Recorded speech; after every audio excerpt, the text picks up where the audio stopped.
Each Saturday at this time, the National Broadcasting Company presents Morgan Beatty's War Telescope, a review of the war week and a forecast of possible developments to come. Morgan Beatty is NBC's veteran war reporter in the British capital. And so for his regular Saturday report, we take you now to London. This is Morgan Beatty looking at the 203rd week of war through the War Telescope. This was the week the Battle of Europe began, the military battle and the political struggle. Let's take each in turn. First, the military. The critical fight of the week, in all due respect to the efforts of our own forces in Sicily and in the air all over Europe, the most important development was the Russian offensive in the center of the long battle line. A glance at any map will reveal the strategic temptation in the center of the Russian line, in between the two key cities of Orel and Belgorod. There lies about 200 miles of railway line, at this moment the most coveted strip of railroad in the world. By holding that strip, with Kursk at its center, the Russians have prevented the Germans from working out a successful offensive plan of operations for this summer. There were, of course, many contributory complications for the Germans. Our mastery of the air in the south of Europe and across the Channel, the attack on Sicily, and so on. But the Germans needed that link in the railway system. With that in their hands, they'd have good communications up and down the line between Leningrad and the south, except for a few minor zones. On the other hand, the possession of the Orel-Belgorod stretch by the Russians has given them adequate north and south communications on a long enough front to make an offensive worthwhile in that area. And communication on any front in modern war is most important, and especially important on the Russian land front, where ordinary highways do not afford rapid supply. Military experts, the Germans attack first. Why not the Russians? Some military experts in Stockholm go so far as to suspect the Germans launched their big drive in the center of the Russian line in an effort to impress the Soviet army with new driving power, and in that way pave the way for an attractive deal with Stalin. Now, there's no longer any doubt but what the basic German strategy now is to separate the Allies. But even so, the Stockholm correspondent, who gives that interpretation, explains by saying it is difficult to understand the German mind in situations like the present. And indeed, it is. In any event, the most likely explanation of events of the last 2 weeks in Russia is that the Germans expected the Soviet army to launch a major offensive in the center in preparation for an all-out offensive this winter. The Germans merely struck first in the hope of dulling the Russian offensive thrust, and they may have taken some of the sting out of it. But what they gained in that direction, they've lost in prestige. But we'll refer to that loss of prestige later on. In Sicily, astounding events have taken place, as you know, even more startling than the sudden collapse of Axis military resistance in North Africa. It could be argued that the Germans and Italians are biding their time in the hills, that they're laying back in ambush, as it were, in the center of the island to strike back when the time comes. And no doubt they will muster a counterstroke with all the strength they've got. But the truly impressive element of the Sicilian campaign is that the enemy failed to strike at the best moment, the moment of landing. And as it is now, Allied armies can be landed successfully and in as great strength as the High Command desires, thanks to Anglo-American supremacy in air power and sea forces. That is, unless the Luftwaffe wants to concentrate enough air power over the Mediterranean to challenge Allied supremacy, or unless the Italian fleet wants to come out to challenge the Royal Navy's control over the Straits of Messina, the water gap between Italy proper and Sicily. It's not too late for an Axis challenge, but it is late, and therein lies another damaging blow to Axis prestige, another telltale sign. We'll get back to that sign, too, a little later on. Meanwhile, in Western Europe, the United States Army Air Force and the RAF have continued attacks on targets in Europe, ranging all the way from the English Channel southeastward to northern Italy. A new tactical unit of air power has been added to the Allied forces operating from England. American medium bombers yesterday hit the freight yards at Abbeville in France. Spitfires and American Thunderbolts protected them, and none of the bombers was lost. Losses, in fact, in the RAF Bomber Command and in the American 8th Air Force have been much lower in recent attacks than they have in the past. That also is a sign of the times, a potential forecast of the future, a blow to Axis prestige. About that prestige, the Axis powers have made much of prestige in the past. They've made much of the initiative, the offensive, the invincibility of Axis troops and German military genius. Hitler, at one point, has gone so far as to refer to the military idiots, as he called our generals, ranged against the Axis. This was bombast intended primarily for Axis ears and for the timid in Allied countries. But it is true that the initiative, the offensive in warfare, is in itself a great weapon, a tremendous advantage. For the fellow on the defensive must always promise the day when he'll turn on the enemy with revitalized strength and smash him. And it's significant that Churchill and Roosevelt and Stalin all have used this promise repeatedly in the past. All of them have confessed frankly that the enemy has had the advantage, but that once Allied strength had been marshaled and geared into one gigantic engine of war, the enemy would be smashed. This week, after 202 weeks of war on this side of the world, the Allies have done just that. They have integrated their strategy. They have struck true offensive blows in Europe. Heretofore, every attack on our part has been an attack to push the enemy out of territory he had acquired by force of his own arms, so that even though we were occasionally on the offensive, and brilliantly so, we had not pushed the enemy back into his own backyard. But we're there now, and what do we find in that backyard? Alexander Clifford, writing for the combined British press, gives us partial answers when he tells the story of Allied conquest in a typical Sicilian village. After the Axis troops have been routed, gradually a few cowed people come out of buildings, and the Allied army commander persuades one of them to go fetch the mayor. And the mayor comes.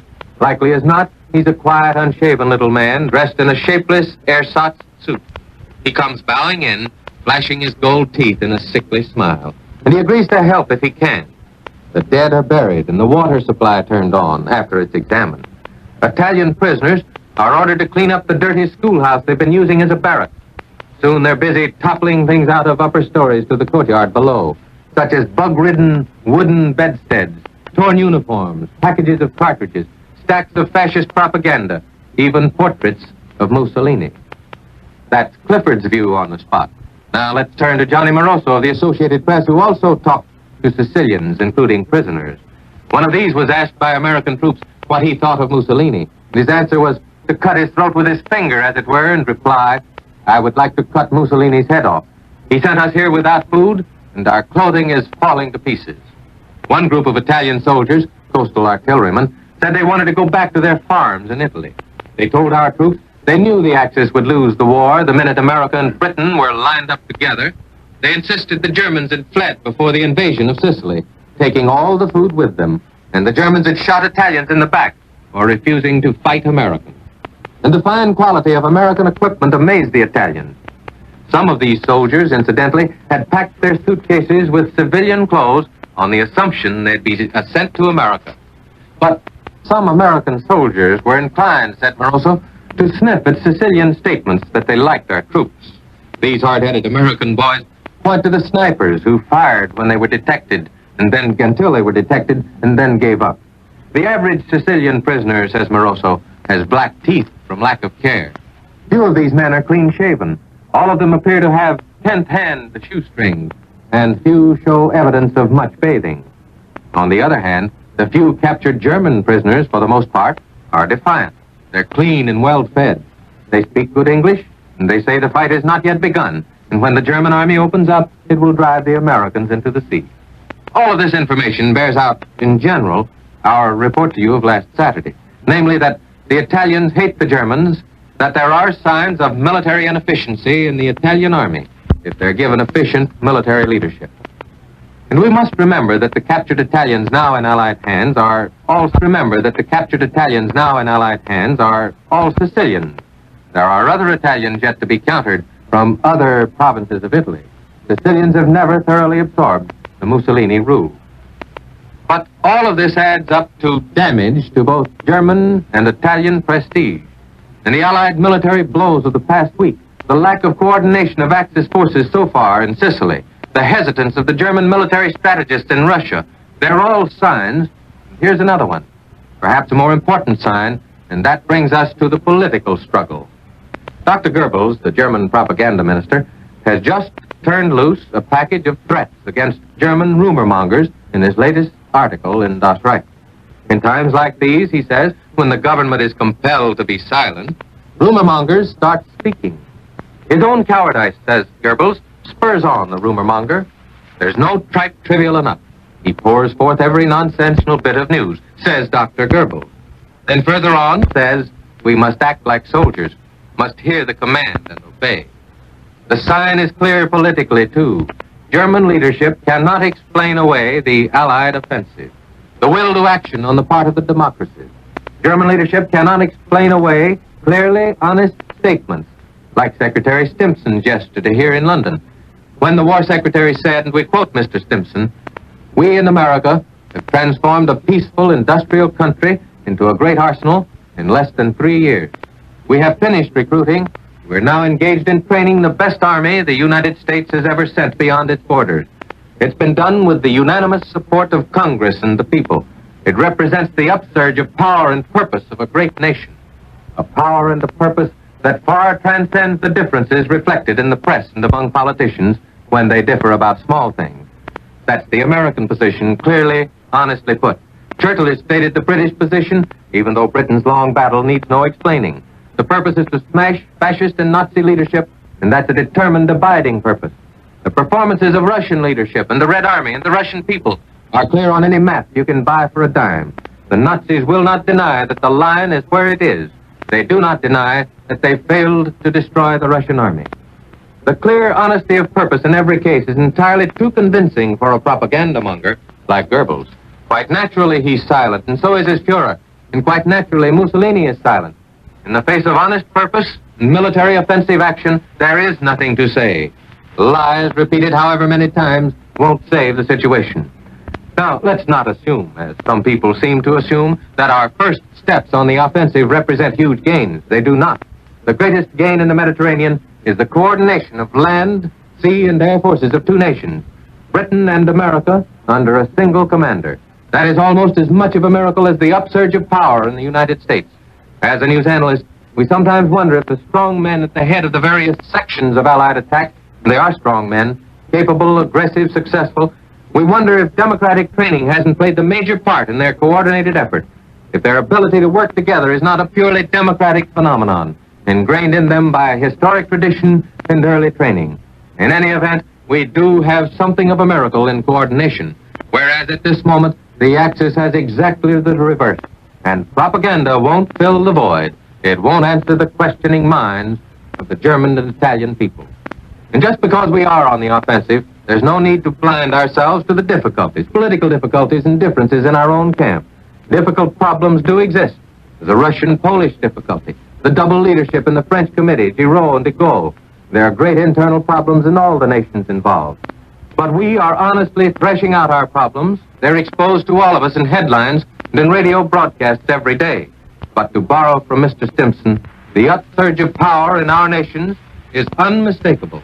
Behind our offensive success, buttressing our advantage, lies honesty of purpose. Not a single one of the big four, Russia, China, Britain, and the United States, not a one had aggressive designs on any other nations before war began, and not a one has any aggressive designs now. No conquest of territories or peoples was or is planned. Nothing could reflect that honesty of purpose better than the Roosevelt-Churchill message to the Italian people. It's extremely difficult that this message, once again, significant rather, reminds Italians in the world that the sole hope for Italy's survival lies in honorable capitulation. Now this is Morgan Beatty saying so long until next Saturday. You have been listening to War Telescope, a weekly report on the war as seen from London by Morgan Beatty, NBC's veteran war observer in the British capital. Mr. Beatty is presented every Saturday at this same time, so you're all invited to tune in again a week from now. This program has come to you from London and New York. This is the National Broadcasting Company.